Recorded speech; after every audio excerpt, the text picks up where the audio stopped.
and thank you for joining us here at Alaska Hall on this fine March day. Since the events of December 2nd, 2016, the Progressive Labor Party has been resolute in our call for an independent investigation into what the Premier of the country called, and I quote, violence against our citizens, end quote. In spite of opposition, the ducking of questions, the silence of others, and the withholding of information, we held out hope. We hoped that the sunshine of public scrutiny would reveal exactly what happened on that day. Sadly, that hope is diminished with the release of the peer review report on Tuesday by the United Kingdom's National Police Coordination Center. If they coordinated anything, it was to be complicit in the lack of disclosure on the pepper spraying of our citizens on that fateful day. This report leaves us with more questions than answers. The peer review report tells us three things. The first thing it tells us is that the governor, the One Bermuda Alliance, and the Speaker of the House are willing participants in a political cover-up. I remind everyone that the aim of the review was to, and I quote, assess the planning and response to the protests and to review the tactics used, end quote. Pepper spray was the response. Pepper spray was the tactic. The police themselves told us so.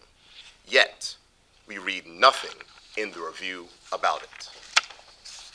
This is insulting to those who were there. This is insulting to those who are pepper sprayed, and it is insulting to all Bermudians who simply want to know what took place. It was the Premier himself who said that he wanted an investigation to reveal, and I quote, what happened and why, end quote. Well, Mr. Premier, you may know what happened, but we, the people, do not. You have failed in your responsibility to ensure that the full facts, not just selected ones, were revealed, and the Premier's silence since this report has been released speaks volumes. Secondly, the peer review hasn't gotten to the bottom of exactly what was communicated between the Premier, the Commissioner of Police, Government House, and the Speaker of the House. Only after the Progressive Labor Party's ministerial questions did we get an admission from the Premier that he spoke with the Commissioner of Police at least 6 times prior to the pepper spraying. Yet, the peer review talks in mysterious terms about the platinum level public order command and how the Commissioner engaged with, quote, senior stakeholders. Well, if one of those senior stakeholders was the Premier, we would like to know, because for 2 months, he was very reluctant to tell the country that he spoke with the Commissioner. In fact, in December, he denied it. That is now all the more critical. Why? The peer review report states, and I quote again, given the pressure the police command team were undoubtedly feeling, end quote. Pressure from whom, we ask. We now know that the Premier spoke with the Commissioner of Police 6 times, and the final time was just minutes before the pepper spray. The Premier has never revealed what he spoke about or what demands he placed on the police. He simply refuses to say. The review fails at its first hurdle, and no one reading it a month from now, a year now, or a generation from now will ever know about the pepper spray. They will never know about the Premier's role. He is never mentioned. It is as if the Premier and pepper spray didn't exist on December 2nd, like it never took place. Further, this report indicates that the Speaker of the House canceled the sitting of the House only to change his mind after telling the police that the session was canceled. Why did the Speaker of the House change his mind? Given the Speaker is supposed to be free from influence of the government, who exactly did the Speaker discuss this cancellation with, and why the change of direction? The third thing that we've learned from this review is it tells us how asleep at the wheel the Premier, as a former Minister of National Security, and the current Minister of National Security, Jeff Barron, have been. Delegated authority for the police budgets, police training, police equipment, and the general organization of the police rests squarely on their shoulders. Training, as the report attests, was seriously neglected. The Premier and the Minister cannot duck the fact that successive training budgets were cut. The police have not received the budget they required to keep their training and skills to the required level.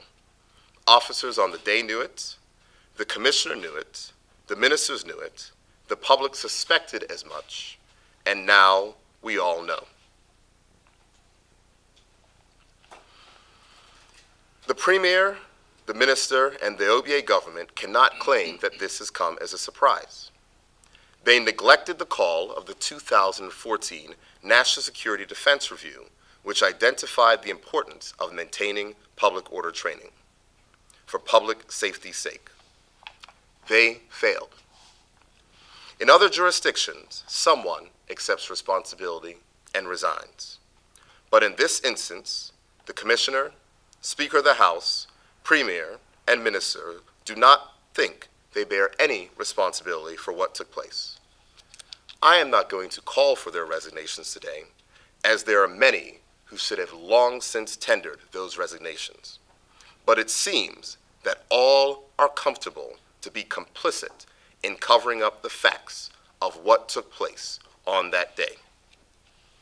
This report says that it is not redacted, but it is clear that fundamental information has been deliberately omitted from this report. How can a report that states that riot shields would have been, and I quote, wholly inappropriate, end quote, is completely silent on whether or not pepper spray should have been deployed indiscriminately against peaceful protesters? Though the intent of this press conference is to comment on the peer review report and what we view as a cover-up at all levels of government, I cannot ignore the fact that at the same time as the release of this report, many of our citizens have been served with summons for indictable offenses relating to what took place on December 2nd, 2016, a session of Parliament that the Speaker of the House communicated to the Commissioner of Police was due to be canceled. This is despite a report that said the police erred, a report that confirms the Speaker of the House told the police that the sitting of Parliament was canceled, and numerous citizens being subjected to violence by the Bermuda Police Service. The fact is that persons who were violently pepper sprayed by police have now been attempted to be criminalized by this government. The DPP is independent, so I will ask the members of the media to call the Premier and the Minister of National Security and ask them if they support the police actions to criminalize the citizens that they represent. I encourage the media to ask them if they are troubled that the report is silent on the appropriateness of the use of pepper spray on that day.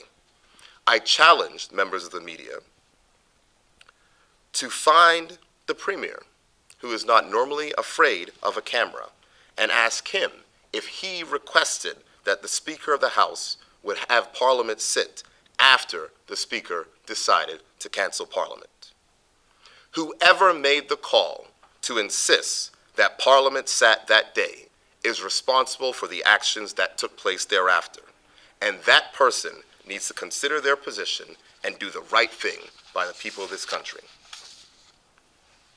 I cannot end without saying this, that any person who has been served with a summons, I urge you to contact us here at PLP headquarters by phone at 292-2264 or by email at info@plp.bm. The Bermuda Progressive Labor Party will not stand by while persons who answered our call to stand for transparency are made into criminals for exercising their democratic rights. With that, I'm happy to take your questions. You make a big point about someone making a telephone call to the speaker. You're supposing that you don't have evidence. I can state without fear of contradiction that the Speaker of the House spoke to the Premier and the acting governor between the time of 10 o'clock when he informed the Bermuda Police Service that the sitting was canceled and at the time that he decided that Parliament would sit. Where are you getting that information? For the Speaker of the House. He would have, he would have also spoken to you as a leader of the opposition, correct? We did not speak to the Leader of Opposition. The first time that I had learned that the sitting of Parliament was canceled that day, or the Speaker said that the sitting was canceled, was when I read it inside of this report. At no point in time in the numerous conversations of which we've had with the Speaker of the House after between December 2nd, between December 9th, at any point in time, no conversations, nothing. This was the first time that I learned that the Speaker had made the decision to cancel Parliament on that day. In the morning? Correct. So, as I said, the only call that I got from the Speaker of the House that day was approximately 10:50 a.m. when he informed me that Parliament would in fact sit at 1 p.m. Okay, gotcha. But the Speaker also made a decision when he looked out his window and saw the commotion outside on the Reed Street entrance to decide not to proceed with Parliament that day. Are you not going to give him any credit for preventing what could have been a much worse situation? What I would say is, Io, that I've spoken on that issue before, but as someone who was actually on the ground, I can say that with our protestation to the gold officers or the officers that were on the ground at that time, we got them to break off what was clearly a failed police effort and violence against our citizens. So the Shadow Attorney General was there with me. And at that point in time, there were commanders on the ground who said, "What are you doing right now? You must stop this." And they pulled those officers back. But I mean, had the Speaker not made that final decision, the police have been obliged to try to do something to gain access. I can't necessarily speak in hypotheticals, Io. What I'm going to focus my attention on at this point in time is the new information which has been revealed. Those items we discussed at length after the time in December 2nd, after those periods, but the new information that has been revealed today is that the Speaker of the House decided to cancel Parliament. It is the Speaker of the House's sole discretion as to whether or not Parliament sits. And questions must be asked as to how that direction was changed, and the direction was changed precipitated a police response.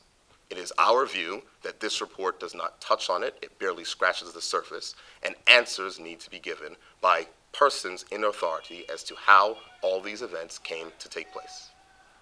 Apropos of your comments about the prosecution, do you not think it's a dangerous practice for a political party to get involved in the judicial process? I think it is an incredibly dangerous practice for people to be criminalized for exercising their political and democratic rights. That does not answer my question. Well, that is the answer that I will give you, Brian. What I will tell you is that, in my view, we are representatives of the people. We have the right to express our opinion. The opinion of which I have expressed is that it is politicizing this, it is criminalizing citizens engaged in democratic actions, and it is going after leaders in our community who object to the government and the way in which they carry on business. Let's be clear. The call that went out on December 2nd was to protest the government and their lack of transparency. The fact that they were bringing people to Parliament to vote on a piece of legislation that no one had seen. Let's remember where we were on December 2nd. Following all of that, the government shared the information of which they refused to share numerous times before.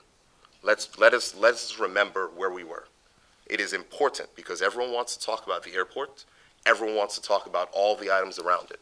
Let us remember that the One Bermuda Alliance government was asking members of Parliament to show up and vote for an agreement that no one had seen.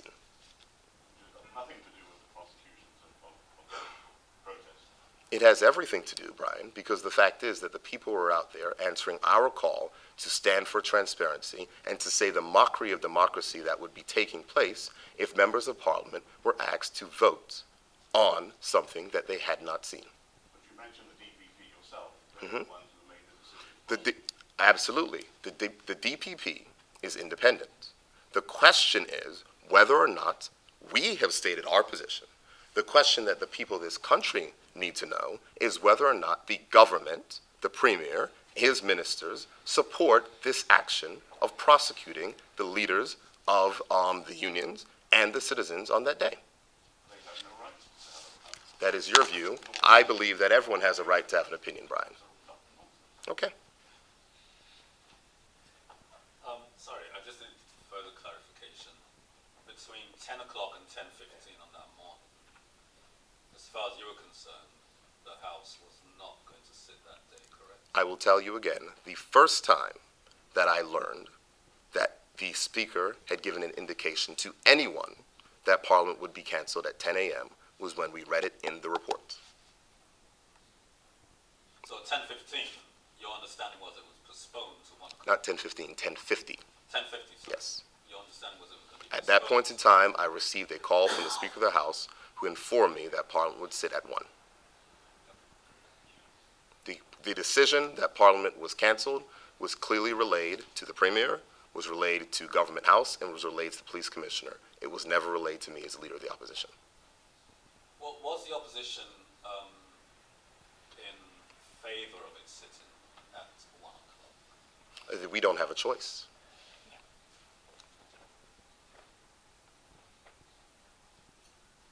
So were there any members of the PLP served as summons? To my knowledge, I've just arrived on island last night. To my knowledge, I do not believe that any of our colleagues have been served. And I myself can confirm that I was able to enter the country freely last evening without a summons. Do you hold out hope for any of the other investigations that were mentioned into the conduct of the protesters? What I will say is that following our review of this report creates more questions than answers. I think that when we deal inside of the place insofar as what clearly is in some place a whitewash, collusion, and a cover-up, we need to get to the bottom of exactly what took place, how these events set to transpire, how an independent Speaker of the House changed his mind after giving a particular direction, and what other information was shared amongst members of the Premier Police Service, Government House, the ministers, and the Cabinet, and the Speaker of the House. It is clear that incomplete information has been given, and it is clear that the only way that that we're going to get the answers, which the people of this country rightly deserve, is via an independent investigation. I do not hold out hope that the government will support one, because I'm sure that the government does not want to be implicated in what is becoming increasingly clear as a cover-up, but we will continue to push for it, and we will see where that leads. We will follow every single democratic and parliamentary option that we have. In fairness, and I know we've gone over it before, and I'm by no means suggesting anyone deserves to get pepper spray, but on the evening before Parliament was to sit, the call went out for people to show up and show their opposition, but there was no call from the PLP for people to block the gates of Parliament. You keep coming back to where people say it's not peaceful, it's a criminal act, and the police were simply doing what police do. Well, here's what I'll say. I think that it's interesting that you say police were simply doing what police do. The police have a role inside of society, but democratic leaders also have a role inside of society. And so when the Speaker of the House makes a decision to cancel Parliament because he does not believe that Parliament could safely sit, or for whatever reason decide to cancel Parliament, and when that decision is somehow changed by whatever takes place, then those are the answers which need to be given.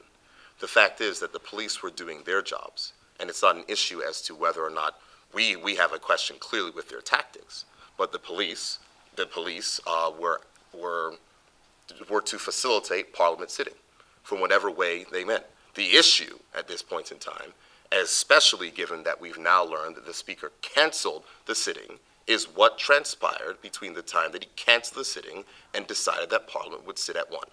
Those are the questions that need to be answered.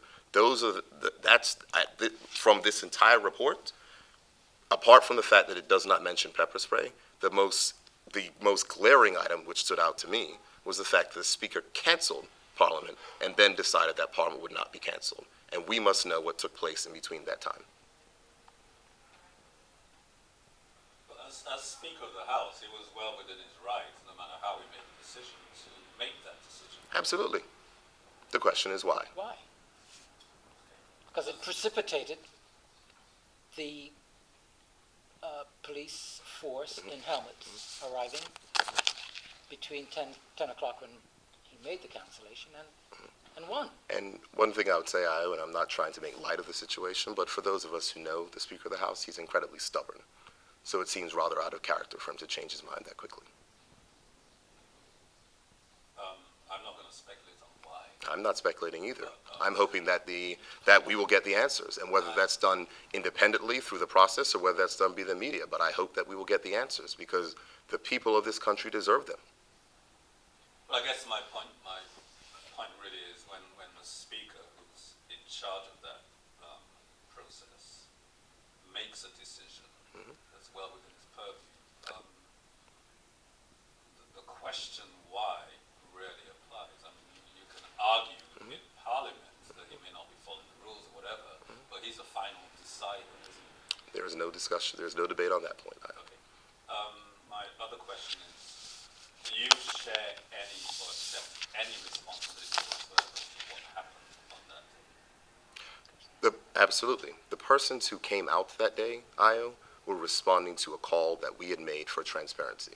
It was very clear when the events that were leading up to that activity that members of Parliament were going to be called to approve a 30-year privatization of an airport without having access to information on the deal, knowing the structure, or anything else. That much was clear. I in no way, shape, or form have any regrets on making sure that the people expressed their opposition to what was clearly something that should not have been taking place. I have to, as leader of the opposition, as the person making that call, accept that responsibility. And that is the precise reason why I said that the Progressive Labor Party will not stand by while our citizens are criminalized for exercise their democratic right. Let us recall what happened again on December 1st and December 2nd, that the One Bermuda Alliance government was set to privatize an airport without giving the very MPs who were set to vote on that agreement sight of the agreement and the details of that agreement. That is what the people were there protesting. They were there. The call that went out for the Progressive Labor Party was to stand for transparency and to ensure that we had the information that was necessary prior to us voting. And the consequence of all of that, that people actually got hurt, it could have been a lot worse. Do you share responsibility for those consequences? As the leader of the opposition who asks persons to come out, there has to be something. Let me put it this way. I am a leader inside of this country. The job of which I hold, especially election year, is I'm putting myself forward to be the leader of this country. And at the end of the day, every action which we take has certain consequences. I in no way, shape, or form regret the call to have people to stand up and exercise their democratic right. It was the right thing to do.